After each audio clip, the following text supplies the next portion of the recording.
The kindergarten at the Holmes County Community Center opened in 1964, just as the construction of the center was completed.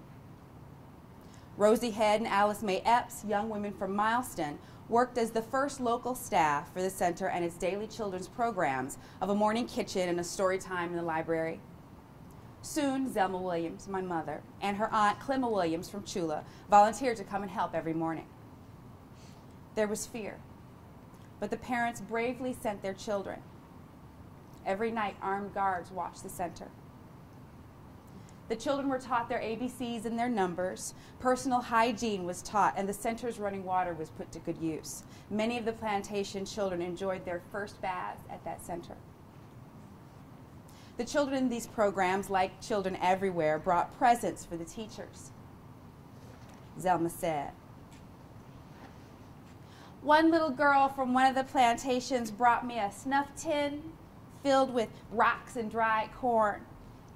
It was her toy, and it made noise when she shook it. I thanked her. But when she ran off to play with the other children, I had to sit down.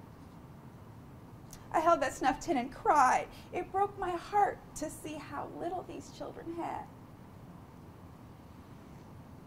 After 6 months of operating the unfunded shoestring kindergarten, anti-poverty funding became available. The money funded a Head Start in the Holmes County Community Center and in other movement locations in the county. The Mileston Kindergarten became a Head Start with more than 100 students, but growing took work. The new funds brought money for busing and food, making the program accessible to the poorest families and to those residing in the most remote areas. The Head Start teachers traveled through the countryside to sign up students. They walked right up to the plantation owners' houses to get permission for plantation children to attend. This time, because transportation was free and lunch was provided, the plantation owners let their children attend. Zelma said, "When plantation owners said the children were his kids, it was often literally true. Men in the big house fathered children with their workers." Later, when funding from Washington dried up, Holmes County hired a bus and took 45 children to Washington, D.C. to dramatize the need for federal refunding of Head Start. The children made the national news when they sat on the floor during an Education and Labor Committee meeting. Zelma and the preschoolers were pictured in the March issue of Jet magazine.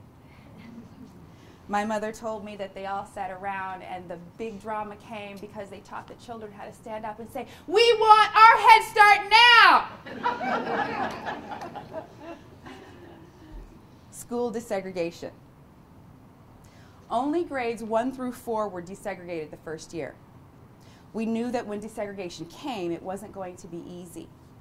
The teachers assisted in preparing the students. Zelma said, "We helped the parents decide which of the children were the strongest. We sat each child down and told them all we could, so they would know what was ahead." Can you imagine preparing your children? Can you imagine sitting down and talking to a 12-year-old about someone might hurt you today? You might not make it home. Right? Babies. We sat each child down and told them all we could so they would know what was ahead. Still, we were afraid to see how the first black children would be dealt with within the desegregated school. When desegregation finally came to Holmes, children were treated with unnerving cruelty. I'm going to read some statements made by parents in Holmes County. The first was told to Sue by Aaron Malone. "My children, Marie, Linda, and William, have been riding the school bus, which mainly carries white children. On the way in, a white boy kept meddling, called my children niggers. When the children got off, a white boy held a rope across to try and trip them up. Another white boy hit Marie in the face with his hand and spat on her. When Linda, my youngest, and in the first grade, started to get off, that upsy boy shoved her, and she fell on her face. The bus driver said nothing. Annie, the eldest daughter of Miss Elise Williams of Goodman, reported that The flag boy said, "I's gonna stick this flag up your buddy." Annie was so frightened, she caught the overcrowded bus that took the children to the black schools. One Chula bus took 3 loads of black children. In many buses, more than 20 kids stood, often up against the driveway and in the stairwell. There was cruelty in the classroom as well. Mrs. Pearlie Carter said one teacher was abusive to her daughter and son. She snatched the desk out from under my daughter Shirley and threw her on the floor. Teacher came over to Jesse Lee's desk, grabbed him, and threw him on the floor also. After he fell, the teacher picked him up and bumped his head against the wall. In Chula, the 3rd and 4th grade black students had to use the restrooms outside and in the gymnasium rather than the ones inside the school building.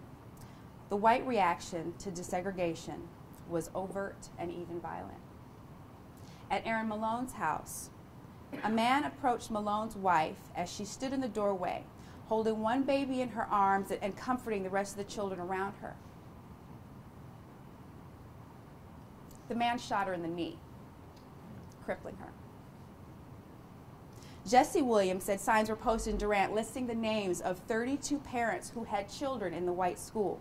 The signs worked both to add more fear in the black community and to tell the white business people just who was breaking the rules and therefore who was fair game for retaliation. For several months, arsonists attempted to burn black churches, houses, and community centers. In August, it was the Second Pilgrim's Rest Church. In September, gunfire was exchanged at a community center near Durant. A truckload of white men drove by the center and fired. Armed guards at the center returned fire. The truck sped off. White men in capes like those of Ku Klux Klansmen rode in a parade at night through the county with lights on inside their cars to frighten the blacks and sympathetic whites. During the entire first year, the children who desegregated the schools endured physical and mental harm from white children, parents, and teachers. They were beaten, chased, and verbally abused by whites and also by some blacks who were afraid of desegregation. But these students bravely returned day after day, achieving a victory of discipline and endurance.